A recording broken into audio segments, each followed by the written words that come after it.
Bon matin à chacune et à chacun. À Washington, François Legault n'a pas eu hier la bonne approche.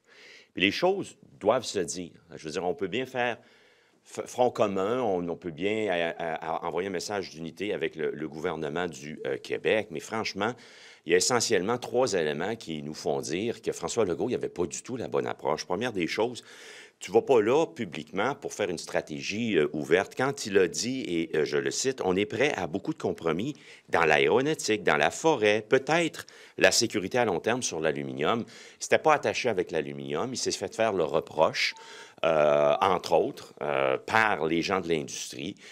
Je veux dire, on a appris hier qu'il y a un autre tarif qui arrivait de Washington. C'est François Legault qui nous promettait un tarif sur l'aluminium en provenance de Washington. Alors, il y a déjà Trump là, qui nous promet des tarifs. François Legault n'a pas besoin, sans avoir parlé à l'industrie de l'aluminium. C'était pas attaché. C'est notre deuxième grief. Le premier étant faire de la stratégie ouverte.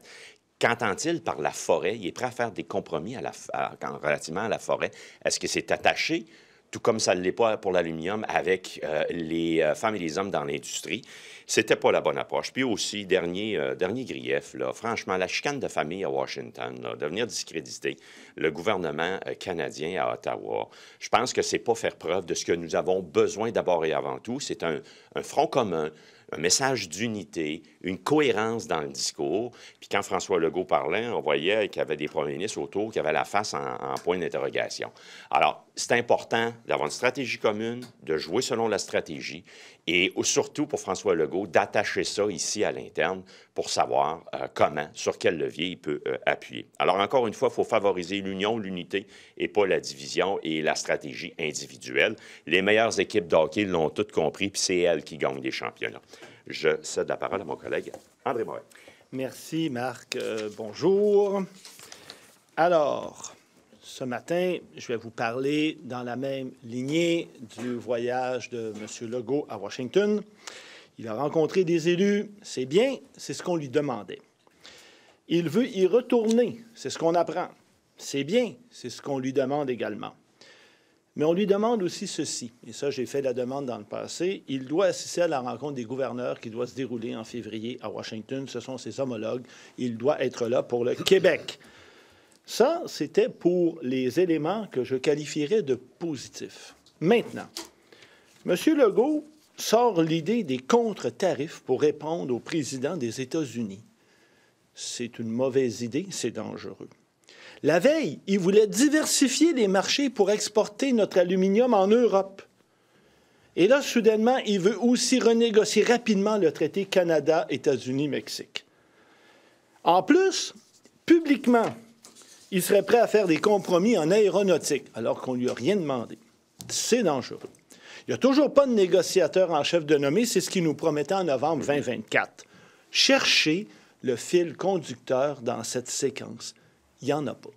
C'est de l'improvisation. Et cela donne l'impression que M. Legault n'a pas de plan. Et ça, c'est pas nouveau pour la CAQ. M. Trump, lui, en a un plan. Et c'est pas bon pour le Québec et le Canada. M. Legault doit se ressaisir. Il doit travailler en équipe avec le Conseil de la Fédération. Il doit faire front commun et avoir un plan. Merci. Vous parlez du plan de M. Trump. Ouais, je pense que personne ne sait c'est quoi son plan. Donc, mais son conseiller que les premiers ministres ont rencontré hier dit qu'ils veulent toujours annexer le Canada. Si on veut comprendre ce que M. Trump veut, il faut juste prendre ce qu'il dit à la lettre. Il y a Justin Trudeau, en privé public, là, qui a dit que lui pense que c'est sérieux les menaces d'annexation. On a entendu M. Harper dire que s'il était premier ministre, il serait prêt à appauvrir le Canada pour conserver la souveraineté du pays. Moi, je veux savoir, vous, là, comme opposition officielle au Québec, est-ce que vous pensez que M. Trump est sérieux? Et si oui, comment on change notre stratégie là, quand notre voisin géant veut nous annexer? Alors, à ce niveau-là, M. Trump, là, on le voit, il est imprévisible. Alors oui, il faut le prendre au sérieux. Maintenant, la souveraineté du Canada, pour moi, c'est pas négociable. C'est pour ça qu'il faut qu'on fasse front commun pour faire face au président des États-Unis. Bien, écoutez, c'est ça le plan dont vous nous parlez. On n'a pas le choix. Vous le savez tout comme moi, vous le rapportez dans vos quotidiens. Il sort des idées à tout bout de champ. Puis on a souvent l'impression qu'il improvise, mais il peut réaliser ce qu'il dit, donc il faut le prendre au sérieux. On n'a pas le choix. Comment on négocie avec cet homme-là à ce moment-là? vous le dites, là, il faut le prendre au sérieux. Il demande que le Canada devienne le 51e État des États-Unis. Comment on négocie avec la façon de négocier, c'est d'abord un front commun. Ça, c'est hyper important pour y faire face. D'abord... 10 des 13... D'abord. Puis l'autre chose, bien, c'est pas le temps d'aller sur la place publique, ce que M. Legault a fait, commencer à parler de compromis dans des secteurs fondamentaux pour le Québec. Ça, c'est clair que c'est pas une bonne stratégie. Il s'est quand même rendu où il n'espérait pas se rendre, les premiers ministres, hier. Ils sont entrés dans la Maison-Blanche, proche du roi. Est-ce que c'est un tour de force pour vous? Bien, c'est-à-dire que, comme je vous le disais, là, nous, on demande qu'ils rencontrent des élus. Alors, dans ce sens-là, ils se sont rapprochés. C'est une bonne chose. Ça, c'est clair. Puis d'ailleurs, c'est ce qu'on demande depuis toujours. Puis d'ailleurs, c'est ce que je disais hier. Il est en mode rattrapage, M. Legault. Donc, il aurait dû rencontrer ses homologues bien avant. Bien avant. Alors là, c'est un point positif. Mais il ne faut pas que ça s'arrête là. Il faut qu'il continue, puis il faut qu'il retourne à Washington. Mais en soi, je ne peux pas vous dire que c'est négatif. Mais qu'est-ce qu'on peut faire face à un adversaire? Je ramène la question de l'annexion, qui veut nous annexer. Est-ce que c'est vraiment pertinent d'aller à Washington pour négocier, si c'est ça l'objectif? Bien, écoutez, ce qu'il faut, c'est ce que je vous disais tantôt, il faut un front commun. Il faut que le Canada soit uni, puis il faut qu'on dise clairement au président Trump, notre souveraineté, c'est non négociable. Ça, c'est clair dans ma tête. On ne peut pas faire autrement. Parce qu'avec M. Trump, puis on voit, tu sais, c'est toujours des menaces. Il utilise toujours ça comme ça. Bon, écoutez, il a même dit publiquement qu'il était prêt à déplacer des populations. Bien, ça n'a pas de bon sens, hein? On s'entend là-dessus. Donc, c'est des menaces. Bien, nous, il faut être unis, il faut être capable d'avoir un plan clair pour lui faire face. Voilà. Vous faites dire qu'il n'y a pas de front commun, considérant que hier, 11 des 13 premiers ministres du Canada étaient à la Maison-Blanche, on discutait avec les conseillers de M. Trump. Donc, qu'est-ce qui vous fait dire qu'actuellement, il n'y a pas de front commun? C'est comme un orchestre qui se déplace, mais qui ne joue pas en harmonie. Ça faisait un peu cacophonique hier. Alors oui, l'orchestre était là. Hein? Tous les instruments. Là, j'allais commencer à vous en nommer, mais je pense qu'après 3, j'aurais eu de la misère. Mais l'orchestre était peut-être au complet, mais ils sont allés jouer quelle symphonie. C'était cacophonique. Puis François Legault, la menace des tarifs qui vient de Washington, normalement, elle vient de Trump. Elle ne vient pas de notre premier ministre. Là, ici, à Québec, les gens de l'aluminium, ils ont dit « Qu'est-ce que c'est ça, cette histoire-là? » M. Legault, il a dit « Oui, c'est parce que je vais les aider à diversifier à l'Europe. » On n'a pas besoin de ça pour s'en aller en Europe. Alors, ça faisait cacophonique et non symphonique. François Legault, Conseil de fédération, parlez-vous, puis appuyez sur les mêmes leviers. En ce sens-là aussi, le fait pour François Legault d'aller dire « Bien, le gouvernement à Ottawa, il est faible, puis je pense pas que ça aide. » Ça aide pas, ça, des chicanes de famille devant la visite. Alors, parlez-vous, on demande un front commun, là. Votez quoi aujourd'hui concernant la motion de Québec solidaire? La motion de mercredi. Oui, exactement. Oui, on va voter contre. Parce que la motion de Québec solidaire, elle est dogmatique.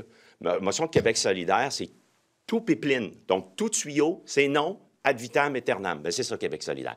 Au Parti libéral du Québec, nous, on dit, premièrement, il n'y a pas de projet. Mais si d'aventure, il y avait un projet de pipeline, peu importe ce qui coulerait là-dedans, là, ça serait important de l'analyser, basé sur une analyse rigoureuse, puis de dire est-ce qu'on est pour, on est contre, basé sur nos lois en environnement, basé sur les retombées économiques, sur l'acceptabilité sociale et ainsi de suite. On ne peut pas voter pour une motion dogmatique qui dit jamais ad vitam aeternam. Ça a changé au caucus sur GNL Québec? Vous disiez... Non. Non, vous êtes encore contre? GNL Québec, ce projet-là, à l'époque, même Warren Buffett avait quitté le financement. C'était mal attaché. Point de vue environnemental également, il y avait eu un BAP. Alors, ce projet-là n'existe plus. Maintenant, si d'aventure, il y en avait un autre, nous, ce qu'on dit, c'est qu'on n'est pas dogmatique. Il faut l'analyser sous ces critères-là, notamment. C'est la CAQ, essentiellement. Bon, je ne sais pas si la CAQ a la même position que nous, mais tant mieux pour eux autres. Considérer la loi qui fait qu'on ne peut pas exploiter d'hydrocarbures au Québec. Est-ce qu'on devrait changer ça puis se dire, finalement, nos ressources gazières au Québec, on pourrait peut-être les explorer, Ça, je pourrais vous revenir à ce qui est précisément dans cette loi-là. Mais quand on parle de projet de pipeline, la position... Le Parti libéral, finalement, avec ce qui arrive, là, est-ce que vous vous dites, finalement, il faudrait peut-être exploiter nos ressources d'hydrocarbures? L'exploration, ici, c'est très, très, très encadré. Puis on a eu des débats ici. Là, ici, ce qu'on parle, c'est un projet de pipeline. Dans le nouveau contexte, vous êtes pas là. Je voulais vous entendre, M. Tanguay, vous, hier, bien là, je vous posais la question aujourd'hui sur Denis Coderre, ce qu'il a écrit, il est dégoûté par le processus. Puis dans le message, on ne comprend pas s'il va se présenter dans Bellechasse. Vous pensez quoi de tout ça, de ce qu'il dit sur le processus de la course, puis cette possibilité-là qui se présente? Le processus a été excessivement rigoureux et vous me donnez l'occasion de féliciter et de remercier les militants, les bénévoles qui faisaient partie et qui constituaient le comité Feu vert, les militants et bénévoles qui faisaient partie, qui font toujours partie du comité électoral. Je pense que c'est un travail, c'est le fruit d'un travail très, très rigoureux. Puis pour ce qui est des commentaires de M. Coderre, bien, ça lui appartient. Là, il y a liberté d'expression. Vous ne serez pas surpris que je vous dise que je ne suis pas d'accord. Mais puis s'il se présente dans Bellechasse, parce que... Ah, bien ça, c'est hypothétique. Moi, je ne serais même plus là. Hein? Je ne veux pas vous annoncer comme chef intérimaire. J'ai senti l'oxygène qui est sorti de la pièce. Rassurez-vous, je ne vous quitte pas, chers amis. Je ne vous quitte pas. Vous seriez dans l'équipe, ça ferait-tu bizarre? Pardon? Vous allez être dans l'équipe? Ah, ça, c'est hypothétique. Ça fait-tu bizarre? Ça fait-tu bizarre? Il y aura un prochain chef. Je ne serai pas là comme chef. Moi, j'ai une date de péremption, c'est 14 juin. Bye-bye, Tanguay, 14 juin. Alors, mais on va avoir un nouveau chef, puis c'est lui. Je ne commencerai pas matin à distribuer et compter. Mais moi, je peux vous dire que moi, j'aimerais ça être candidat en 2026 dans La Fontaine. Je compte bien que le prochain chef me permette ça. Mais c'est lui qui va décider. M. Jolin Barrette s'est appuyé sur le message de M. Coderre hier pour dire que vous représentiez mal J'ai une seule chose à dire. Mais c'est vrai que vous n'êtes pas super fort chez les francophones. J'ai une seule chose à dire à Simon Jolin Barrette. Simon, fais attention. Il y a un vieux proverbe québécois qui dit « Quand on crache en l'air, ça nous retombe sur le nez. » Alors, attention, mon beau Simon. Hey, juste un mot sur... puis pour être plus sérieux, là, cet homme qui est décédé après 11 heures d'attente à l'urgence là, à Laval. C'est... peut-être une réaction, carrément, en fait. Écoutez, encore une fois, c'est un cas où, normalement, on ne devrait pas vivre ça au Québec. On ne devrait pas vivre ça au Québec. Et il y a une responsabilité du gouvernement de s'assurer à ce que les services soient donnés en temps opportun et en qualité.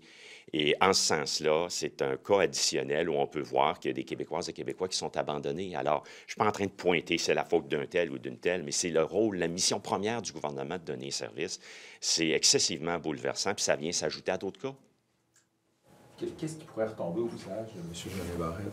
L'arrogance, la suffisance, la raillerie, le sentiment de supériorité qui se voit réélu, lui, en 2026. Attention, attention. Lui, personnellement, ou son gouvernement? Bien, lui parlait en son nom et au nom du gouvernement. Alors, il parlait personnellement, puis je pense qu'il engageait aussi son gouvernement. J'imagine qu'il ne parle pas pour rien dire. So, the fact that Mr. Legault do you have the impression that Mr. Legault had his own strategy in Washington, D.C., and that it was not working, like, you know, if he was a hockey player, he was basically working on his own ice right now? Eating the puck, is it the way to put it? Manger à rondelle. I don't think at all that François Legault had a strategy yesterday. For instance, you cannot suggest to impose a tariff on aluminum when back here in Quebec, the people working in the industry are first surprised and not... Canada's approach anyways. Like, he cannot impose country tariffs on his own. Like, I think he understands that. We must, of course. But that being said, he cannot suggest it without having taken into account the interest and the strategy of those who are working here in that industry, which are not, based on what we learn, in favor of this. So François Legault cannot, not even proposing, but thinking out loud and suggesting things that are not attached, well discussed. And to have a clear strategy for Quebec, we are not seeing at all the Quebec strategy on this. Well, what's the consequence of having Mr. Legault saying, okay, we can impose country tariffs on aluminum for the U.S., we can export to Europe, we can also make concessions on different sectors such as strategic minerals, forest, aerospace, maybe also aluminum. What's the consequence of saying all this, to be an open book? To be an open book, you cannot face Donald Trump and the U.S. administration being, providing open strategy. You must have a clear message, a coordinated message with all the other premiers. What are you willing in your province to put on the table? What type of leverage can you provide to the Canadian approach? Quebec's interest as well being taken into account. So it was an open strategy. It was no strategy at all. And it was even going against the interest of our industry here in Quebec, the aluminum. And those message has been heard. So it's important for him to be there with the group in Washington, but he has to enhance his approach to strategy and not an open strategy. And as André mentioned, and I'll let you complete, we need to have a negotiator-in-chief. We need to have a coordinator, someone who will be in charge of coordinating our strategy here in Quebec and making sure that it's going to be taken into account by the Canadian approach. Do you think a negotiator like this would have prevented Mr. Legault to speak too much? It would have helped because it would have provided him with a game plan. We don't feel that there's a game plan. No, it would have helped, definitely. I mean, yeah, I mean, we as I mentioned previously today, we have the impression that he has no plan. And to say out loud in the public space that this is what he should do, Quebec should do, I don't think it's good. It's not good. Talking about aerospace, I don't think it's good for the industry. Talking about aluminum, I don't think it's good for the industry. You have to consult people first. You have to go with a strategy and with a plan. So if you go and you want to negotiate a treaty, you should have a few cards in your pocket, if I can say that way. So you don't have a press conference before, and you don't say out loud what you will do A, B, C, D. I mean, the other side will listen carefully, and they will react to it. So you need a plan, and the fact that Mr. Legault is saying these things out loud, I think it shows that he has no plan, unfortunately. And this is not good for Quebec. It's not good for Canada. And he showed all his cards. Well, maybe not all, but some of them already. It's not good. It's not good. Merci. Merci.